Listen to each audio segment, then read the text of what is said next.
Hi, Beth. Hi, Pastor Doug. How are you? I'm great. How are you today? I'm doing well, thank you. Good. Another rotation. Yep. We're here today to talk about Jesus feeds the 5,000. And this is one of two stories that are found in all four Gospels. The other story is the resurrection. Yes. We are going to be taking a look at the version from the Gospel of John, which is found in John 6, 1 through 14. Mm-hmm. It's also found in Matthew 14, 13 to 21, Mark 6, 31 to 44, and Luke 9, 11 to 17. And actually we'll probably be weaving in and out. Yeah, they're actually pretty similar accounts. And most theologians would say when you have a miracle story that's found in 2, 3, and in this case all 4, one of the only that's found in all 4 gospel texts, that means there's some real significance behind the story. So, yeah. Good. So this takes place toward the beginning of Jesus' ministry, and in Matthew we learn that Jesus had just learned about John the Baptist being beheaded, and he goes onto a boat to have some quiet time, some solitary time, and all of the versions talk about there's some kind of solitary time happening. And the apostles, the disciples come and they go out in a boat. In John, or Jesus had been teaching, and they crossed the Sea of Galilee. And if you're looking at a map, it's kind of the tip of the end of the Sea of Galilee. Yeah. And we learn in Luke that they went to Bethsaida. Mm-hmm. And so the people had been with Jesus. He'd been healing people and teaching them, and he takes off in this boat, and they're like, wait. So they take off on foot, and they're going around the lake to the other side on foot. And when he gets to the other side, there's all these people coming. I kind of like that part of Jesus' ministry that I think we can identify with. We have our busy lives, and we just want to take a few moments to get away, and to especially after some bad news about his friend John the Baptist,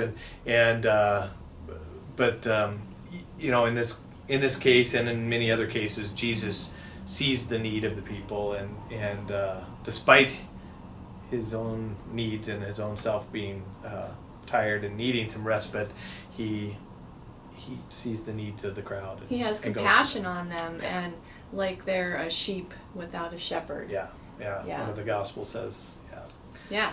So. And then, they've been listening all day, and they come to find out, we need to feed these people, or what are we doing about food? Mm-hmm. And so Jesus turns to the disciples, and some accounts say it's a test for them, and they're like, well, it would take 8 years' wages, and there's like no shop just next door. We're out in the middle of nowhere. Where could we find? Let's send them home. And Jesus is like, no. And then I got this. We got this. Yeah, we got this. Yeah. And then the Gospel of John is the account where there's a small boy with 5 loaves and 2 fish. Mm-hmm. The loaves are barley loaves, and these are the loaves of poor people. Sure. And they're not like the nice bakery loaves that you might think of. They're little round. It would look like pita bread loaves. And the fish is probably a dried fish of some kind. It was just more there to accent and give a little protein, and so not much. So he sits the crowd down, and he blesses this gift. The 5, all the accounts have 5 loaves and 2 fish. One of them has that it's from a little boy, which is kind of neat, especially when you think about our Sunday school teaching possibility there. But Jesus blesses these gifts and breaks them and starts passing them out. And of course, after everybody has had their fill, they say, well, let's collect the leftovers, and they end up with 12 baskets of the leftovers. So miracle, people look at Jesus and say, certainly this is the prophet. That's another thing that all 4 Gospels have in common too, are the 12 baskets of bread or of leftovers at the end. So I'm being blessed with abundance. Yeah. So a wonderful and very significant story. What are some of the goals and objectives? And then we can even round out a little bit more some of the interpretations and theological implications of the stories. Yeah. Yeah. So we want kids to know that this is found in all 4 Gospels, and to be able to find it in the Gospel of John, and then to be able to tell the story in their own words. 2nd through 6th graders are going to learn how to use a concordance and the Bible maps, and so they're in the back of their Bible back here. Okay. Dictionary concordance, and we'll be looking up And words. this is the Adventure Bible. Yep, Okay. the Adventure Bible. Yep. So we'll do that. We're going to look in some other concordances too, but that kids, they all have that, so that will work. Oh, wait.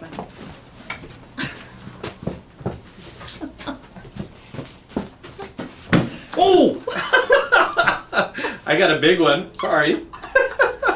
Yeah. You can borrow this. Cool. one if It's you'd like. exhaustive. It's Whoa. exhaustive. Yeah. Use it. Sorry about your finger. It's all good. Whew. All right. We're going to learn the definition of a miracle as an amazing event that tells something about God. And then this is where it gets really interesting. We're going to discuss the miracles in this story. Okay. And what they have to teach us. So I know in my growing up, I thought, okay, Jesus feeds the 5,000, it's one miracle. Yeah. 5 loaves, 2 fish, everybody gets fed. There you go, that's the miracle. But we're going to dig a little deeper. It's kind of like peeling the layers of an onion. Mm-hmm. So God can take what little we have to offer and turn it into something great. Age is not a limitation to serving God. Jesus wants us to share what we have with others, and that Jesus is the Messiah, God's Son, the prophet who was to come into the world. And miracles can open our hearts and our minds. Mm-hmm. Yeah, you think of this small gift that feeds all these people. You think of like the widow's mite, and Jesus says, boy, this woman gave more than anyone else. I mean, it's really a miracle of. There's different theologies about this story too, the significant story that. Really, it's just a story about Jesus revealing who he is. Well, yes, that's true.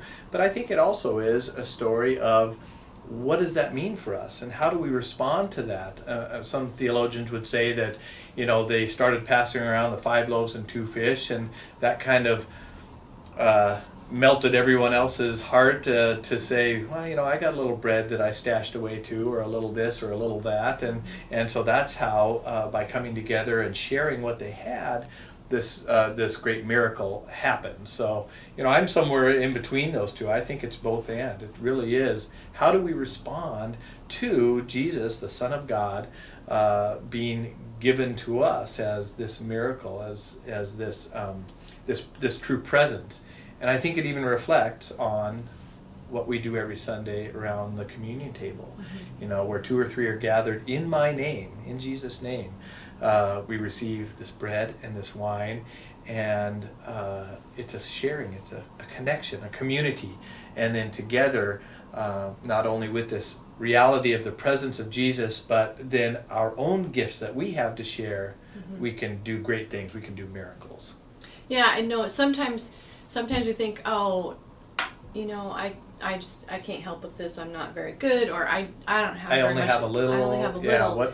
But good does this do? Yeah. But God can take that little bit Absolutely. and do amazing things with it. Yeah. I want to tag on to something you said just a minute ago about maybe the miracle was that people were like, oh, we're sharing? Okay, and they started sharing food. One of the interesting facts about the people back then, the Jews, were with their laws around food, they really didn't share food because they could not be sure that the food that they might receive from someone else had followed all of their customary Dietary laws. Yeah, so it was like, no, you didn't really share food. So yeah, and who knows if there would have been a Gentile in the crowd who might have touched the food that would make it impure, in their ritual purity laws. I mean, there was some real boundaries being crossed in this miracle, and but again, it becomes a miracle, and they end up with more left over than they started with. Yeah. So. Yeah. Some things to think about are, if you put yourself back in that period in time, how would have you responded? What would have you reacted to? What would have you gone home saying? Yeah. How would it have affected your life? Yeah. So what are you going to do? Well, in the kitchen. Yes, my favorite place. Yes. We are making fish-shaped pretzels, and nice. A connection with communion and breaking the bread and looking at how each one of us has been abundantly blessed in our lives. Okay. And then in Bible Skills and Games, that's where we're going to really take a look at the comparison between the 4 Gospels and how to use the concordance and look at the maps. Watch your fingers. Get that. Yeah, my poor pencil now. Yeah, Oh. yeah. Look at the maps in the Bible, and have you ever played the game Telephone? Mm-hmm. And Yeah. how it ends up different The at message, the end, and some visual dramas, and so you've got 4 gospel writers. Why aren't they exactly Oh, sure. the same? Yeah, there are some differences. There's in some those differences, 4 but accounts. there's accountabilities, and why is this story in all 4 Gospels? So sure. we'll be exploring that there. Of that. Yep. And then we have a special workshop on Tanzania. Oh, nice. And making the connection with how God can use what we have to go help others. And so looking at fish farming and how that helps other people, and teachers from our congregation working with the Tanzania Teaching Foundation and teaching English. Good. Yeah. Yeah. And then we'll be in the movie workshop watching the movie Jesus Feeds the Multitudes and Tanzania Fish Tales, Open a World of Possibilities. So kids will get to actually see how that all works. And then consider how this miracle reveals Jesus as the prophet who's come into the world. And then we'll also be in the computer lab and exploring the story through the life and ministry of Jesus CD, and think about our reaction to it, and how is Jesus revealed to others today, and how do we show love to others today? What's our response Yeah. to this reality of Jesus' presence? Yeah. Good. Well, it sounds like it's going to be a wonderful rotation, and again, sorry about your finger. We're all good. Okay. Yeah. Good. Well, we'll see you in church. Yep, and Sunday school.